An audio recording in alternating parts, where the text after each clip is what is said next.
High आम डेनिसा। आज चाहिँ हामीहरूले घरमै पहिलोचोटि समोसा बनाएर खान गइरहेको छौँ।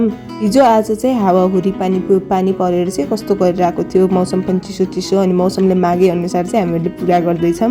अहिले चाहिँ यमुना र म गएर चोकबाट मैदा किनेर ल्याइसकेको थियौँ अनि आलुको फिलिङको लागि चाहिँ सबै मरमसलाहरू चाहिँ रेडी पार्दैछौँ। यो सबै चाहिँ हामीहरूले युट्युबबाट हेरेर बनाएको हो, कसैसँग खासै एक्सपिरियन्स चाहिँ थिएन समोसा बनाउने। मलाई चाहिँ के लाग्छ भनेपछि समोसा बनाउनेसँग चाहिँ कसैको चाहिँ चाइल्डहुड मेमोरी हुन्छ कि, मेरो पनि छ, हजुरहरूको पनि छ होला कि समोसासँग। समोसा मिठो नमान्ने त कोही नै छैन जस्तो लाग्छ मलाई चाहिँ होइन। हामीहरू उता पहिला सानो हुँदाखेरि चाहिँ सारीतिर चाहिँ नास्तामा चाहिँ कसैले नि समोसाहरू यताउति कोही नै बनाउँदैन थियो कि, अनि घरमा पनि बनाउन नआउने। अनि मम्मीहरू चाहिँ बजार जाँदाखेरि चाहिँ म सधैँ समोसै ल्याउन पठाउँथेँ कि यस्तो मिठो लाग्थ्यो नि, कुरै छाड्दिनँ। सानोमा मात्रै नभएर अहिले पनि मोस्टली सबैजनालाई चाहिँ समोसा मिठो नै लाग्छ।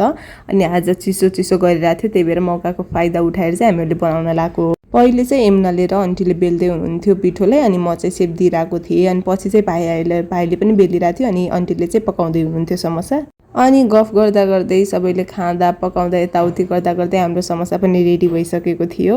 मान्छेहरूलाई चाहिँ लाग्न सक्छ कि यति दुःख गरेर यत्रो टाइम खर्च गरेर एउटा समोसा त किनेर खाए भए पनि त हुन्थ्यो भन्ने लाग्छ होला। तर जे भयो नि घरमा बनाएको भनेको घरमा बनाएको हो। सबै साथीभाइसित टाइम स्पेन्ड गरिन्छ, सबैजना हाँसी खुली बनाइन्छ नि त, मिठो भए पनि नमिठो भए पनि। तर अनएक्सपेक्टेडली मिठै भएको थियो। सो आजको दिन यसरी बित्यो।